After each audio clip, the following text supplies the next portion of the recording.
नमस्कार मेरे प्यारे मित्रों, आप सभी का आपके अपने लोकप्रिय यूट्यूब चैनल पॉलिटिक्स वाला क्लासेस में हार्दिक स्वागत एवं अभिनंदन है। आप सभी का बहुत बहुत खैर मकदम है। मित्रों, आज का हमारा टॉपिक है अनुच्छेद 19 क्लास 1 सब क्लास सी और भारतीय लोकतंत्र। आज हम इसी विषय पर चर्चा करेंगे और आज हम यह देखेंगे कि भारतीय संविधान का अनुच्छेद 19 क्लास 1 सब क्लास सी जो है वो भारतीय लोकतंत्र के लिहाज से कितना महत्वपूर्ण है, कितना इसका इम्पोर्टेंस है। आज हम इन्हीं सब सारी चीजों पर चर्चा करेंगे। आज हम भारतीय संविधान के एक ऐसे अनुच्छेद पर चर्चा करेंगे जो भारतीय लोकतंत्र का आधार है, जो भारतीय लोकतंत्र की बैकबोन है, भारतीय लोकतंत्र की रीढ़ है, जिस पर भारतीय लोकतंत्र टिका हुआ है। आज हम चर्चा करेंगे भारतीय संविधान के एक ऐसे अनुच्छेद पर जिसकी वजह से पूरे विश्व में भारत एक लोकतांत्रिक देश के रूप में जाना जाता है, जिसकी वजह से भारत में लोकतंत्र का सफल संचालन हो रहा है, डेमोक्रेसी अच्छे ढंग से कार्य कर रही है, हमारी डेमोक्रेसी एक फंक्शनल डेमोक्रेसी के रूप में जानी जा रही है। आज हम चर्चा करेंगे भारतीय संविधान के एक ऐसे अनुच्छेद पर जिसके अभाव में हम भारत में लोकतंत्र की कल्पना नहीं कर सकते हैं, जिसके अभाव में हम भारत को एक लोकतांत्रिक देश नहीं कह सकते हैं। आज हम चर्चा करेंगे भारतीय संविधान के एक ऐसे अनुच्छेद के बारे में जिसकी वजह से भारत जैसे विशाल और विविधतापूर्ण देश में जो विभिन्न जाति, धर्म, संप्रदाय के लोग हैं उनके हितों को संरक्षित किया जाता है, उनके हितों को संरक्षण प्राप्त होता है। तो आप समझिए कि भारतीय संविधान का यह अनुच्छेद जो भारतीय लोकतंत्र का आधार है, भारतीय लोकतंत्र की बैकबोन है, जिसपे भारतीय लोकतंत्र टिका हुआ है, आखिर में वो अनुच्छेद जो ये है इसमें क्या प्रावधान है जिसकी वजह से ये भारतीय लोकतंत्र में इसका एक महत्वपूर्ण स्थान है। तो आज हम इन्हीं सब सारे बिंदुओं पर चर्चा करेंगे। तो ऐसी स्थिति में एक जो बड़ा बेसिक प्रश्न उठता है कि आखिर में जो ये अनुच्छेद है, अनुच्छेद 19 क्लास 1 सब क्लास सी, इसमें प्रावधान क्या है जो भारतीय लोकतंत्र के लिए इतना महत्वपूर्ण है, जिस पर भारतीय लोकतंत्र टिका हुआ है। तो आइए हम अब इसके प्रावधान पर चर्चा करते हैं और उसके बाद क्रमबद्ध तरीके से आगे बढ़ेंगे और हम देखेंगे कि भारतीय लोकतंत्र में इसका क्या स्थान है, किस प्रकार से भारतीय लोकतंत्र इसके माध्यम से आगे बढ़ रहा है, इसमें क्या प्रावधान है। तो आइए हम देखते हैं कि अनुच्छेद 19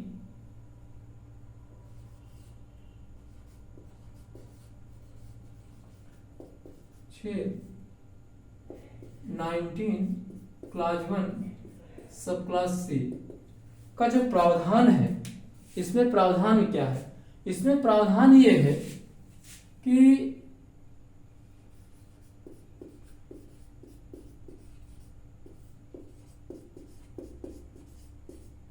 भारतीय नागरिकों को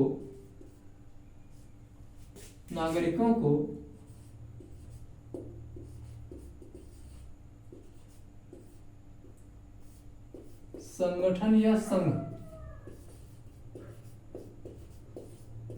बनाने की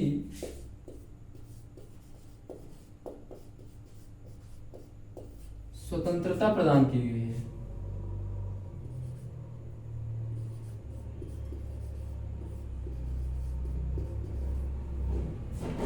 तो अनुच्छेद 19 क्लास 1 सब क्लास सी में ये प्रावधान है कि इसके तहत प्रत्येक भारतीय नागरिक किसी भी प्रकार का संगठन या संघ बना सकते हैं, उनको बनाने की स्वतंत्रता दी गई है।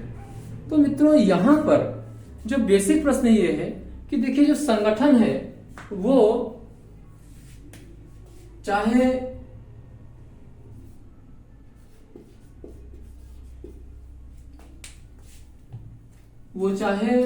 सामाजिक संगठन हो,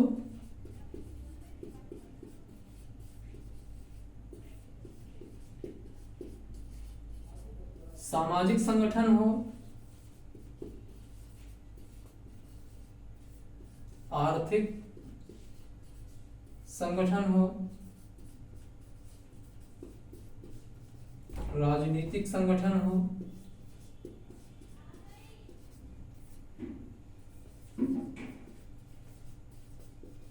धार्मिक संगठन हो,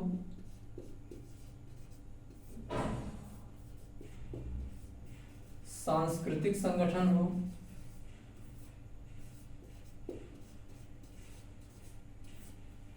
तो इस अनुच्छेद के अंतर्गत जो भारतीय नागरिकों को जो यह स्वतंत्रता प्रदान की गई है, उसके अंतर्गत भारतीय नागरिक चाहे वो सामाजिक संगठन हो, आर्थिक संगठन हो, राजनीतिक संगठन हो, धार्मिक संगठन हो, सांस्कृतिक संगठन हो, किसी भी प्रकार के संगठनों का वो निर्माण कर सकते हैं।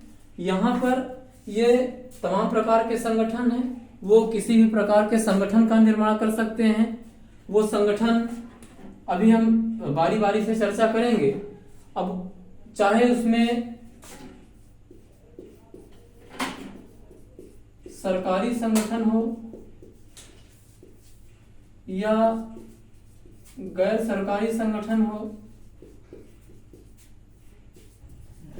ठीक से लिख दे। गैर सरकारी संगठन हो, वो तमाम सारी चीजें, वो तमाम सारे संगठन इस अनुच्छेद के अंतर्गत आते हैं।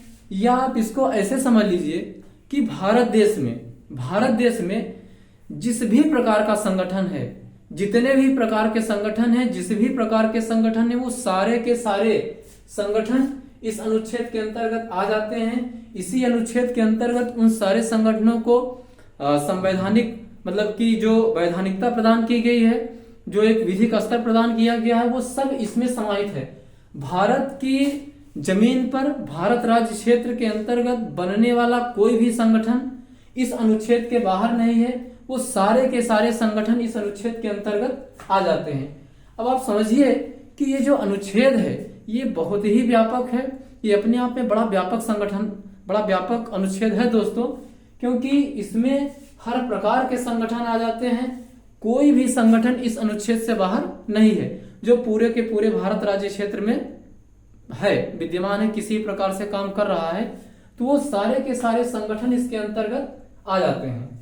और जैसे जो सामाजिक संगठन है,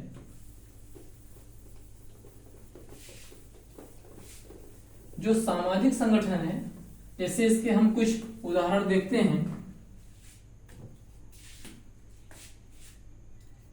जैसे प्रथम एक सामाजिक संगठन है गूंज है,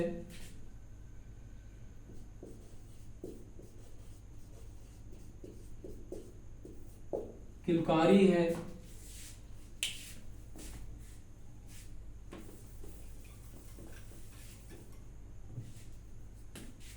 और नन्ही कली है।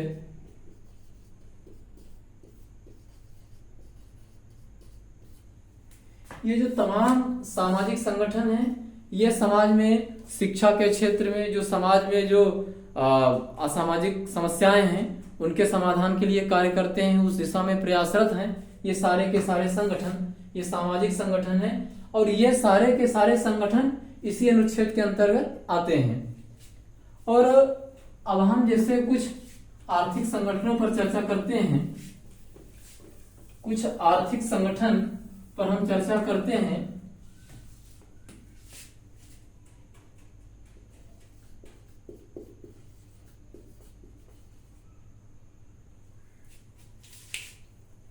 आर्थिक संगठन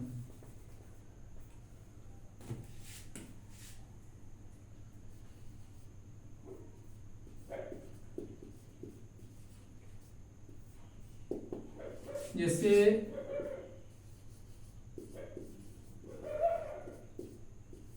फिक्की है,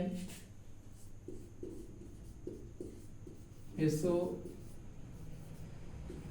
है, और भी बहुत सारे आर्थिक संगठन हैं। तो ये संगठन भी इस अनुच्छेद के अंतर्गत आ जाते हैं। और अब हम चर्चा करते हैं आर्थिक संगठन के बारे में, राजनीतिक संगठन के बारे में। अभी हमने आर्थिक संगठन के बारे में चर्चा किया है। अब हम आते हैं राजनीतिक संगठन।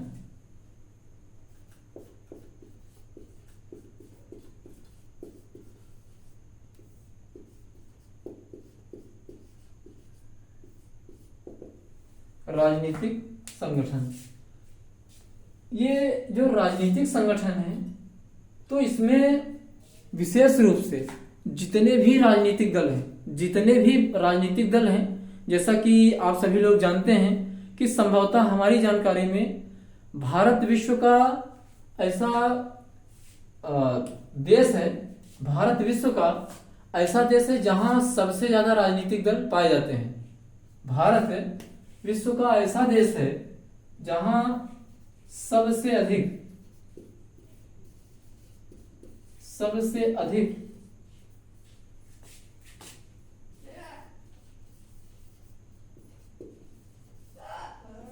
पॉलिटिकल पार्टी पाई जाती है।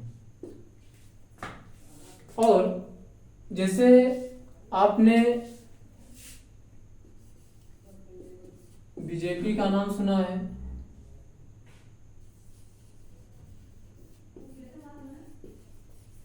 कांग्रेस का नाम सुना है,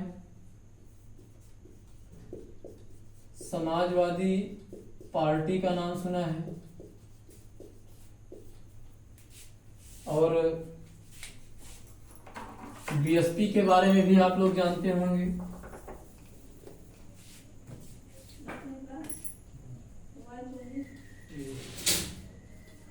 बीएसपी है, टीएमसी है, एनसीपी है, नेशनल कॉन्फ्रेंस है, पीडीपी है, तमाम सारे राजनीतिक दल। बीजेपी यानी भारतीय जनता पार्टी, कांग्रेस यानी भारतीय राष्ट्रीय कांग्रेस, समाजवादी पार्टी मुलायम सिंह जी की, BSP Bahujan Samaj party, TMC Trinamool Congress, पश्चिम बंगाल ममता बनर्जी वाली party, NCP nationalist Congress party यानी राष्ट्रवादी कांग्रेस पार्टी जो शरद पवार जी की है, महाराष्ट्र में विशेष रूप से इसका प्रभाव है। और अभी अभी ये जो टीएमसी और एनसीपी हैं, अभी जो चुनाव हुआ है तो इलेक्शन कमीशन ने अभी कुछ दिन पहले इन दोनों का जो नेशनल पार्टी का जो दर्जा था, जो स्टेटस था, इसको समाप्त कर दिया है। और नेशनल कॉन्फ्रेंस जो कि जम्मू कश्मीर में है, पीडीपी जम्मू कश्मीर की पार्टी है। तो ये तमाम सारे जो राजनीतिक दल हैं, और बहुत सारे राजनीतिक दल हैं, आप लोग उनके बारे में जानते होंगे। तो ये सारे के सारे राजनीतिक दल जो हैं वो राजनीतिक संगठन के अंतर्गत आते हैं। और इस अनुच्छेद के अंतर्गत हम ये जो राजनीतिक संगठन है इन्हीं पर विशेष रूप से चर्चा करेंगे।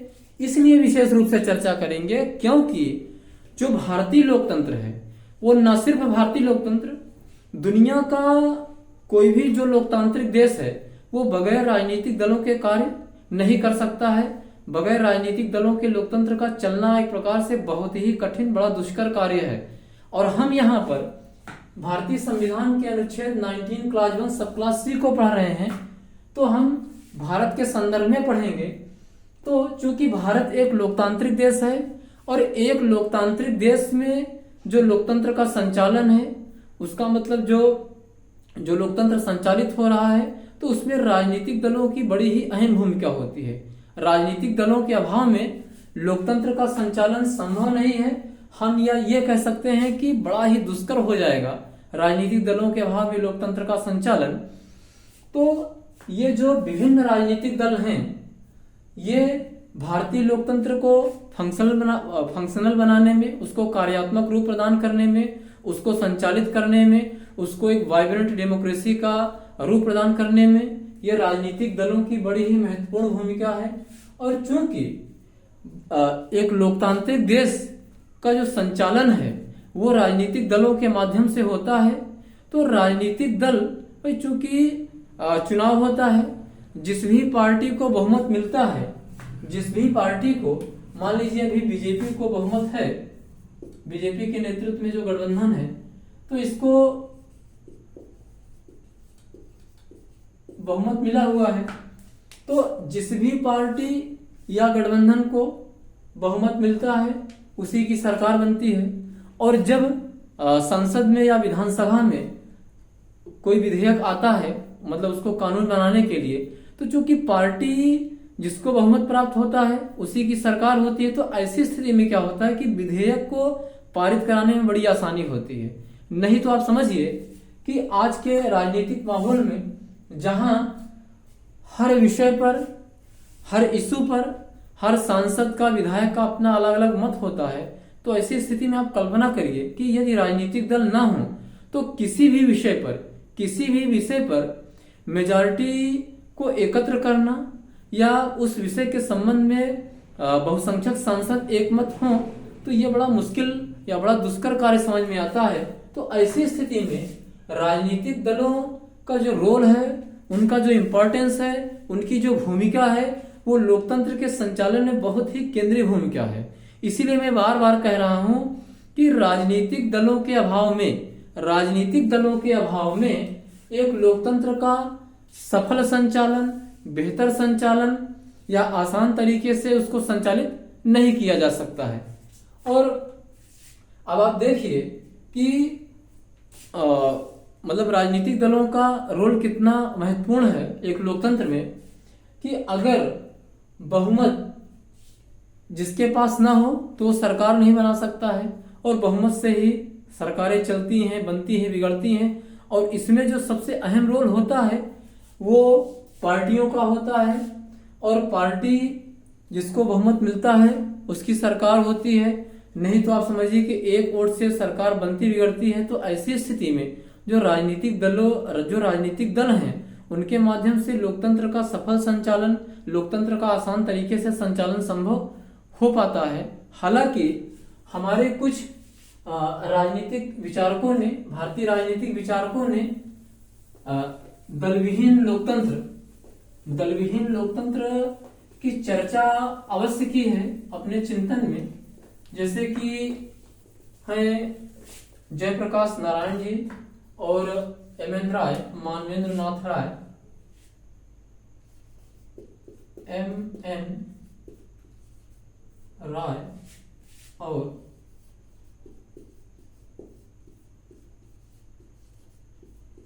जयप्रकाश नारायण।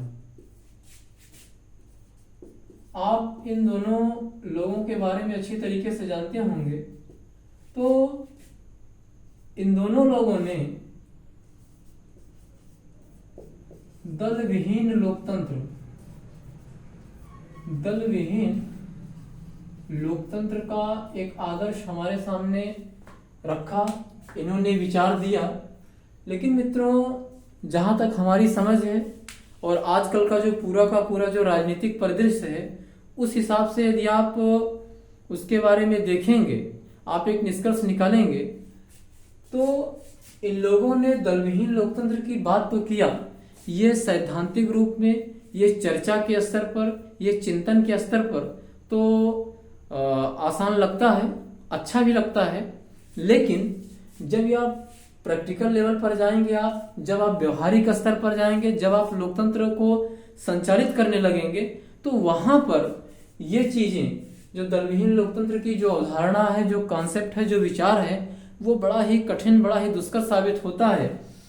क्योंकि जैसा कि हमने बताया कि आजकल की स्थिति में जहां हर विषय पर, हर मुद्दे पर, हर इश्यू पर हर सांसद विधायक का अलग अलग मत होता है, तो भाई चूंकि किसी भी विषय पर लेजिस्लेशन तभी होगा जब उस पक्ष में बहुमत होगा। तो राजनीतिक दलों के माध्यम से बहुमत का आंकड़ा जुटाने में, बहुमत को एकत्र करने में बड़ी आसानी हो जाती है। नहीं तो बड़ी समस्या हो जाएगी। तो फिर जो व्यवस्थापिकाएं हैं, जो हमारे जो लेजिस्लेचर बॉडीज हैं, तो वहां पर विधायन का कार्य बड़ा कठिन हो जाएगा। और जब विधायन का कार्य नहीं हो पाएगा तो फिर देश का संचालन होगा कैसे? क्योंकि भाई विधायन जो है वो हमारी जो देश की, जो हमारे समाज की जो जरूरतें हैं, उसी के हिसाब से समय समय पर नए नए कानून लाए जाते हैं, कानूनों को बनाया जाता है, फिर उन्हें इम्प्लीमेंट किया जाता है। तो ऐसी स्थिति में जब विधायन नहीं हो पाएगा तो फिर लोकतंत्र कैसे चल सकता है?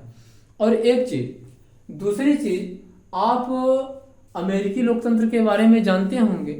जब वहां पर संविधान लागू किया गया तो वहां पर संविधान निर्माताओं ने किसी भी राजनीतिक दल को नहीं बनाया था और ना ही किसी राजनीतिक दल की कल्पना की थी। लेकिन जब वो व्यवस्था, जब उसको प्रैक्टिकल फॉर्म में लाया गया, जब उसको इम्प्लीमेंट किया गया, तो वो जो दल हैं, मतलब जो ग्रुप है, वो ऑटोमेटिक बन गया। तो दलविहीन लोकतंत्र या पार्टीलेस डेमोक्रेसी का जो विचार है, जो चिंतन है, जो दर्शन है, वो देखने में अच्छा लगता है, चर्चा में तो अच्छा लगता है, लेकिन जब आप प्रैक्टिकल रूप में जाएंगे, जब डेमोक्रेसी आप संचालित करेंगे प्रैक्टिकल रूप में, तो वहां पर ये उतना ही कठिन, उतना ही दुष्कर लगता है। इसीलिए एक लोकतंत्र के संचालन में, एक लोकतंत्र को संचालित करने में जो राजनीतिक दल की जो भूमिका होती है वो बड़ी ही इंपॉर्टेंट होती है। या आप ऐसे समझ लीजिए कि राजनीतिक दलों के अभाव में आज के टाइम में राजनीतिक दलों के अभाव में तो लोकतंत्र का संचालन संभव नहीं है, एक प्रकार से आप ये मान लीजिए। तो भारत में जो कि बहुत सारे राजनीतिक दल हैं, हम समझते हैं कि दुनिया में जितने राजनीतिक दल भारत में हैं उतने राजनीतिक दल शायद किसी अन्य देश में नहीं होंगे। तो ये जो राजनीतिक दल हैं, तो आप किस प्रकार से लोकतंत्र को संचालित करने में, किस प्रकार से लोकतंत्र को फंक्शनल बनाने में और लोकतंत्र को जीवंत बनाने में रोल प्ले करते हैं। क्योंकि वही राजनीतिक दल चुनाव के टाइम में जनता के बीच जाते हैं, जनता के बीच अपना एक प्रपोजल या उसको जो चुनावी भाषा में कहा जाता है घोषणा पत्र, मैनिफेस्टो, जो घोषणा पत्र है वो जारी करते हैं, जनता के सामने उसको, जनता के समक्ष रखते हैं और इसी आधार पर जनता से वोट मांगते हैं कि भाई हमारी सरकार बनेगी तो हम ये देंगे, वो देंगे, आपके लिए ये सुविधाएं देंगे, ये योजनाएं लाएंगे और सब लोगों की समस्याएं दूर होंगी, सबको कॉलोनी दी जाएगी, आवास दिया जाएगा, वो तमाम सारी चीजें एक उदाहरण के रूप में। तो घोषणा पत्र क्या है? घोषणा पत्र राजनीतिक दलों का एक ऐसा, मतलब एक ऐसी घोषणा होती है कि जिसके माध्यम से वो जनता के सामने जाते हैं और वोट मांगते हैं कि भाई हमारी सरकार आएगी तो हम ये करेंगे। तो एक प्रकार से जनता इसी घोषणा पत्र के आधार पर नेता को देख करके, जो राजनीतिक दलों के नेता होते हैं, तो उनको देख करके, उनके घोषणा पत्र को देख करके वोट करती है। तो एक प्रकार से ये जनता के सामने राजनीतिक दल अपना कार्यक्रम रखते हैं और जनता को जिसका कार्यक्रम पसंद होता है जनता उसके पक्ष में वोट करती है। तो घोषणा पत्र के माध्यम से वो एक अपना विजन, अपने एक प्लान, अपनी एक चीजें जनता के सामने रखते हैं और वोट मांगते हैं।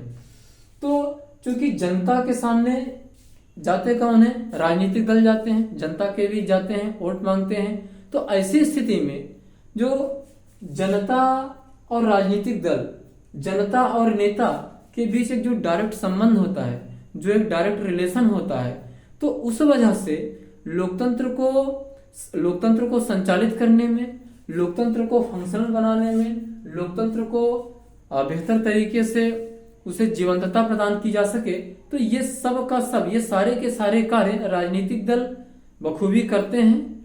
और कहीं कहीं भाई सैद्धांतिक स्तर पर गड़बड़ियां पाई जाती हैं कि चुनाव जीतने के बाद थोड़ा सा एजेंडा अलग हो जाता है, वो एक अपवाद है, वो अलग चीज है। लेकिन जो राजनीतिक दल हैं वो लोकतंत्र को संचालित करने में, लोकतंत्र को फंक्शनल बनाने में, उसको जीवंत बनाने में बड़ा ही अहम रोल प्ले करते हैं। और इस प्रकार से आप देखिए कि जो राजनीतिक दल है, राजनीतिक दल जो कि एक राजनीतिक संगठन है, वो लोकतंत्र के लिए कितना इम्पोर्टेंट है। एक प्रकार से बहुत ही अपरिहार्य संगठन बन गए हैं राजनीतिक दल लोकतंत्र के लिए।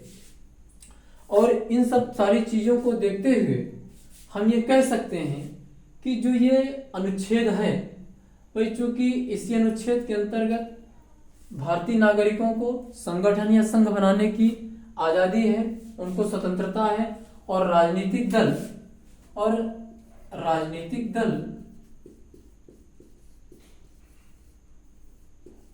राजनीतिक दल एक राजनीतिक संगठन है और कुछ नहीं है।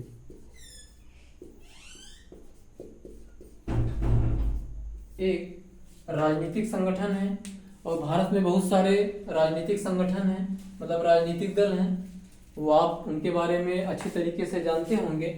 तो इस प्रकार से जो ये राजनीतिक दल हैं लोकतंत्र के लिए बहुत ही इम्पोर्टेंट हैं। और इसके साथ साथ मित्रों एक जो बहुत ही अहम बात जानने वाली है कि जो 97th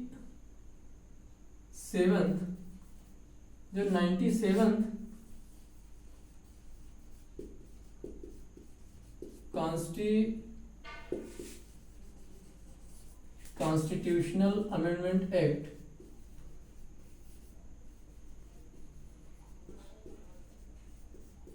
एक्ट 2011 है। तो इसके माध्यम से भारतीय संविधान में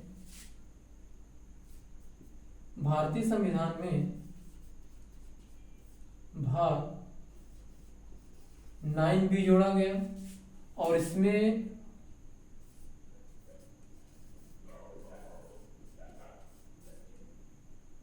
सहकारी समितियों कोऑपरेटिव सोसाइटीज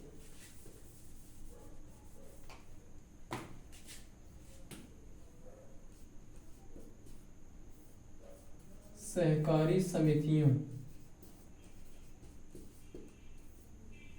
समितियों की स्थापना का प्रावधान किया गया और इसके माध्यम से जो कोऑपरेटिव सोसाइटीज हैं, जो सहकारी समितियां हैं, उनकी स्थापना का अधिकार भारतीय नागरिकों को प्रदान किया गया। और इस जो ये प्रावधान है, हालांकि भारतीय संविधान में ये प्रावधान 2011 में कर दिया गया, लेकिन ये प्रावधान लागू कब किया गया? ये प्रावधान लागू किया गया 6 जुलाई 2021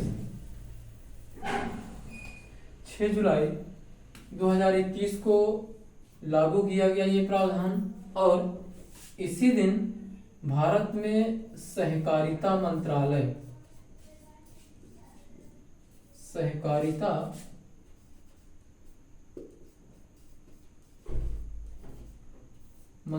का गठन किया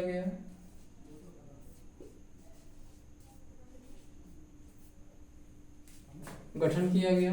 और मोदी सरकार में नंबर 2 की हैसियत रखने वाले अमित शाह, मोदी सरकार में नंबर 2 की हैसियत रखने वाले अमित शाह जी को सहकारिता मंत्री बनाया गया।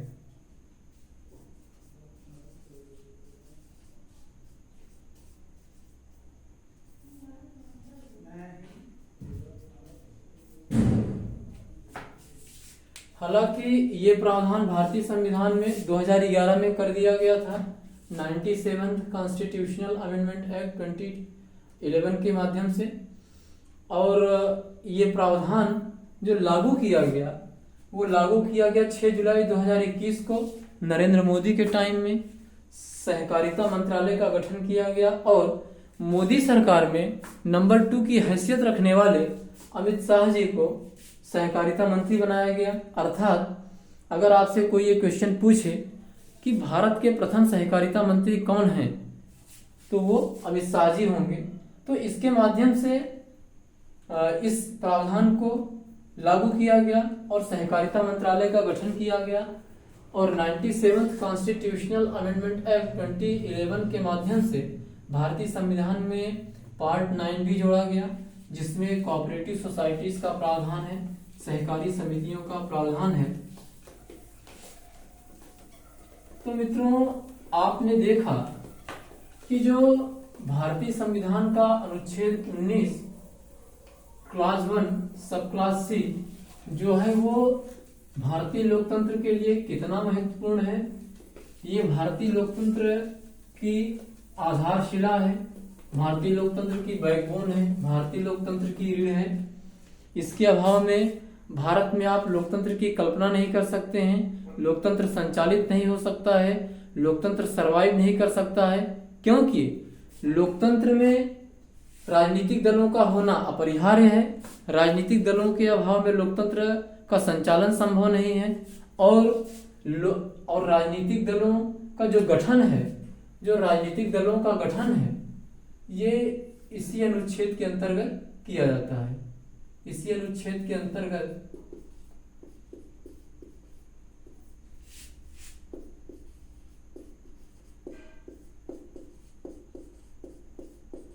किया जाता है। न केवल राजनीतिक संगठन, हमने आपको बताया कि भारत राज्य क्षेत्र में जितने भी प्रकार के संगठन हैं, चाहे जो भी संगठन हो, वो सारे के सारे संगठन इस अनुच्छेद के अंतर्गत समाहित हैं।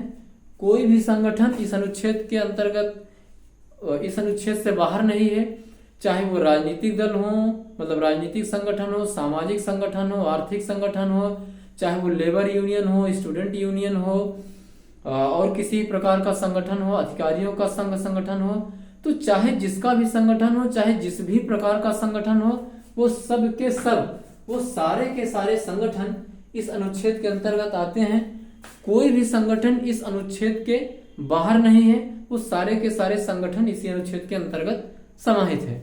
तो मित्रों, आपने देखा कि जो भारतीय संविधान का अनुच्छेद 19 क्लास 1 सब क्लास सी है, वो भारतीय लोकतंत्र के लिहाज से कितना इंपॉर्टेंट है, कितना महत्वपूर्ण है, जिसके अभाव में आप भारत में लोकतंत्र की कल्पना नहीं कर सकते हैं, जिसके अभाव में आप भारत को एक लोकतांत्रिक देश नहीं कह सकते हैं, भारत में लोकतंत्र का संचालन संभव नहीं है। तो आप समझिए कि इन तमाम सारी चीजों के माध्यम से ये जो अनुच्छेद है, इस अनुच्छेद का जो महत्व है, इसका जो इम्पोर्टेंस है, इसका जो रोल है इंडियन डेमोक्रेसी में, वो स्पष्ट हो जाता है। और ये अनुच्छेद अपने आप में बहुत बड़ा अनुच्छेद है, बहुत व्यापक है, क्योंकि सारे के सारे संगठन इसके अंतर्गत समाहित हैं। तो मित्रों, आपने देखा कि इस अनुच्छेद के माध्यम से किस प्रकार से भारतीय लोकतंत्र व्यवहारिकता के धरातल पर चरितार्थ हुआ है और बहुत सारे राजनीतिक दलों का निर्माण हुआ। और ये सारे राजनीतिक दल भारतीय लोकतंत्र को जीवंत बनाने में, भारतीय लोकतंत्र के अंतर्गत जो विभिन्न जाति, वर्ग, धर्म, संप्रदाय के जो लोग हैं, उनके हितों को संरक्षण प्रदान कर रहे हैं और सभी वर्गों की बात सुनी जा रही है। और इसी के माध्यम से भारतीय लोकतंत्र वास्तव में सच्चे अर्थों में एक जीवंत लोकतंत्र है, एक फंक्शनल डेमोक्रेसी है। जनता के समस्याओं से ये सरोकार रखता है और उनके समाधान हेतु कार्य करता है। और ये तमाम सारे कार्य राजनीतिक दल कर रहे हैं। और राजनीतिक दल, चूंकि जनता से इनका सीधा संबंध होता है, तो जनता की जो समस्याएं होती हैं, उनके जो हक हकूक होते हैं, उनके जो चैलेंजेज होते हैं, उनको दूर करने में मदद कर रहे हैं। तो मित्रों, इस प्रकार से आपने देखा कि ये अनुच्छेद भारतीय लोकतंत्र के लिहाज से कितना महत्वपूर्ण है। और इन्हीं शब्दों के साथ हम अपनी वाणी को विराम देते हैं। तब तक के लिए धन्यवाद, नमस्कार, गुड नाइट, बाय।